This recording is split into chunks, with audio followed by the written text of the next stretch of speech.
Today, my guest is Naheed Akram, who is founder and transformational leader of Karakor Consultancy. Welcome to the podcast, Naheed.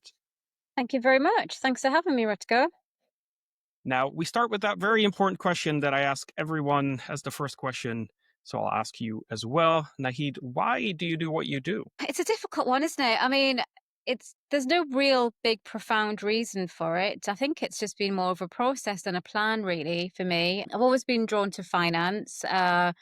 Even going to university or even school before that, the subjects that I was mainly drawn to were around economics and finance, mainly on the macro side. I've always enjoyed how systems work, how everything connects on the macro perspective, just looking at, the different processes from on a global level and just understanding how the economy works. Really, I've always found that very fascinating. Definitely more kind of macro than micro. And even when I started doing my accountancy qualification, which had many modules, the module that I had the highest marks in was around systems, organizations, and processes, which was a bit of a surprise to me because obviously that's not, it's a bit of an edge module from the traditional accounting. So I think it's always kind of been there subconsciously.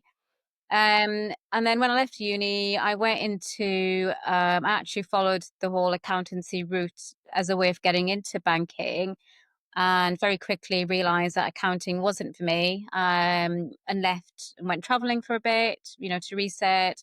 Then I was offered a role at HSBC working on a financial reporting delivery. And I think that's when it clicked. I just realized then how much I enjoyed working in the change space. I love the whole transformation piece, seeing something as a tiny idea in this global setup becoming an actual tangible thing, not just on the tech or the process side, but also just working with the tech teams and business teams and being in that environment where you're surrounded by people that you can learn and develop from, and just getting everyone aligned and translating ideas between the two areas. And I think that all just ties back again to how much I have enjoyed the macroeconomics and the whole economic side of things. That big picture thinking, solving, moving puzzles, and creating clarity. And that's why I do what I do. I love turning complexity into actual momentum and real products and solutions.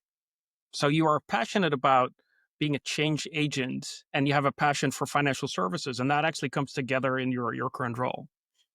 Exactly. It's almost like all these different parts of my life have led me to where I am right now in terms of the work that I do, and even going forward and setting up my own consultancy, turning it from a work thing into my own business. It's just joining up all of those the dots and the experiences that I've had in the past. So you're living your why. Now, tell us a little bit about what you do and what is kind of the number one use case that you solve for your customers. The good thing about working in consultancy now, as opposed to my previous work across banks, is that I now get a chance to work with businesses of all sizes. So I deliver transformation in some form for each of the clients that I have, particularly in the areas of regulation, technology, and operations, and not just those specific three areas individually, but looking at change from a more holistic level and considering all areas needed for a successful solution or go live. For example, that could be a fintech scaling fast, it could be a bank updating their risk framework, or a mid-sized firm trying to implement AI in a compliant and scalable way. So I act as a strategic partner as well as a hands-on delivery lead. I don't just advise, I help make sure the work gets done. What clients get from that is structure, clarity, momentum, no fluff, no wasted cycles. They avoid delays, reduce rework, and get outcomes that actually stick. So a lot of what I do is about bridging the gap between strategy and execution. That's where most transformations tend to fall apart. I come in as the bridge between the two. So for example, we recently helped a fintech align their compliance roadmap across three markets and go live early with zero slippage. That's a kind of momentum that Karakor brings to the table, really. Yeah. So you really help transformation happen and you actually get in the game and make sure that everyone is in the right spot and things get delivered the way they should be. Yeah. Exactly. We act as that bridge between so many moving variables, between different teams and their processes, between different decisions being made by solution providers and senior management. It's just bringing all those viewpoints together and making sure that we are delivering in sync and to meet the roadmap objectives. Yeah. And that is a very important role. Now, when that successfully happens, how do your customers talk about the value they get from working with you? So one thing that does come up quite a lot is I think I'm recognized as someone who is very keen on keeping things moving in projects. One of the key USPs that we have is that we are problem solvers, and that's how we position ourselves with the client as well. We don't come in as SMEs in terms of, IT or compliance. We're not consultants that will come into a meeting and just talk about issue after issue. We come in and we solve problems. We come in and provide solutions. And so even if, for example, in a meeting, we're unable to provide a solution there and then we will go away and find the answers, and that's the beauty of working with so many experts in tech and the banking business, because someone will always have the answer. So we keep things moving from that perspective. We'll go away and find the answer and provide a solution and make sure the project is always moving ahead. And it's not necessarily always about let's deliver this fast. It's about delivering it to the right quality as well. And I think that's what our clients like about us, that we are problem solvers, and we keep that momentum going. They talk about you as being a solution provider, or someone that gets the job done and comes up with solutions and not just problems. We get paid to provide a service, and that's to provide solutions. So we're there to make the client's life easier and provide value. We're known for getting things done under pressure. We bring calm, we bring structure, and we focus where potentially others may freeze up. And we do that by spotting problems early, solving them quickly, and making sure that the work sticks. For example, one of our clients recently on a financial crime program said that we don't just help with the content, we keep the progress alive even when it could potentially stall. We bring structure without slowing things down, which is rare mix in transformation work. And I think that's what they really value. If you transform something, you want to make sure that it gets to the finish line. Like half a transformation is worth nothing. It needs to be completed.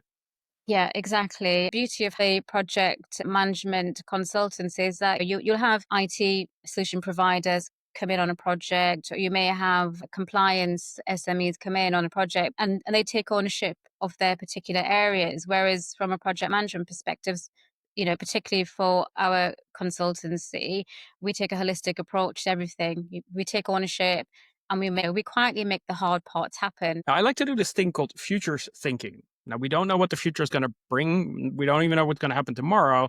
But I like you to think 10 years out, so 2035.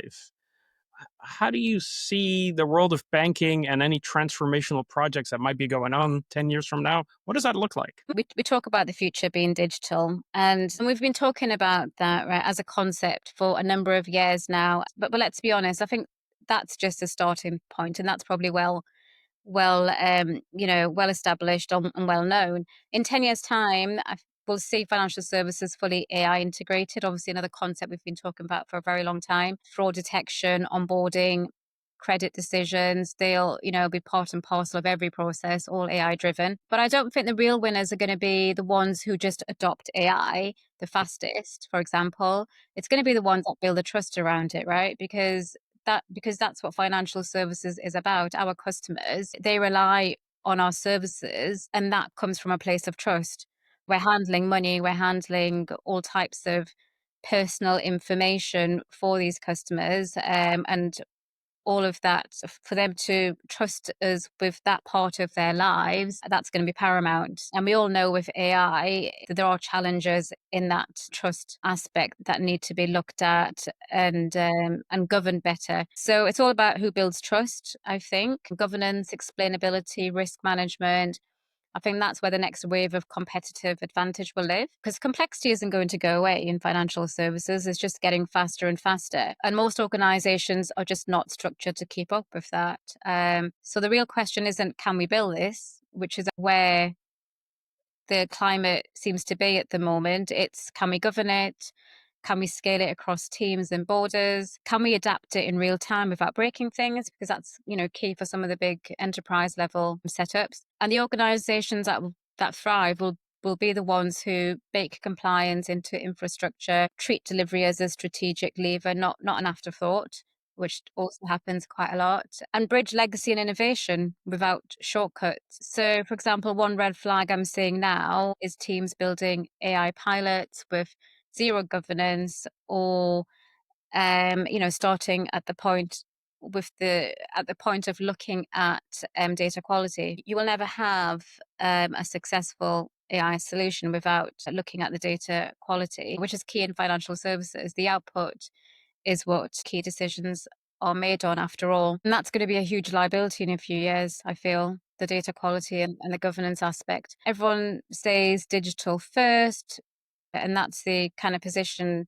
many organizations are taking. But what I find is a lot of the back end systems are still relying on manual processes and spreadsheets. So the smartest leaders I know are shifting focus, not just towards new tools, but towards execution readiness, because that's what will separate the hype from the results, really. So we're going to see 10 years from now, we're going to see a future where most everything will be digital. AI will play a major role, but the key component is that trust component, right? Because people still associate financial services and their finances with trust. So the winners will be the ones who are able to create structure and compliance around that AI world that is mostly digital to generate that trust where the customer sort of says, yes, I'm comfortable working with this financial institution. Yes, Now, exactly. And that will come yeah, through having robust governance processes in place. how can we get started today to get ready for that future that you just described? It goes back to the thing I'm always talking about in my LinkedIn posts and communication. It's not a bad thing. It's great seeing a lot of innovation, innovative solution providers in the market, because, there are some great things happening, and it's, really interesting to see the art of the possible as well. But I think too much still we are seeing IT departments and IT technical solution providers working in silo. These products or the end service will only be successful if the compliance teams and the business are all taken on the journey at the same time, and everyone's aligned and working in sync, rather than, say, for example, adding in compliance processes as an afterthought after a solution has been rolled out. Yeah. So cross functional teams are key to actually make this transformation to that future happen. And then maybe someone like yourself who can keep everyone on task and make sure that it actually gets delivered. What do you think? Well, this is it, yeah, because obviously, especially for some of the more technical and complex product rollouts, you certainly need someone leading the teams and making sure they're in sync. And I think with Karakor, one of the USPs, as well as being problem solvers, we recognize and have seen the issues and challenges come that come with different teams, having different processes and using different terminologies and lingo, and the importance of making sure there's a translator, if you like, who's there in the midst of all of the delivery activities, ensuring that they can keep the teams in sync, and that the communication is there. Well, that's probably a good point to wrap up this episode. So thank you very much, Naheed, for being on the podcast. Thank you for having me. It's been And fun. until next, yeah, and until next time, choose to be curious.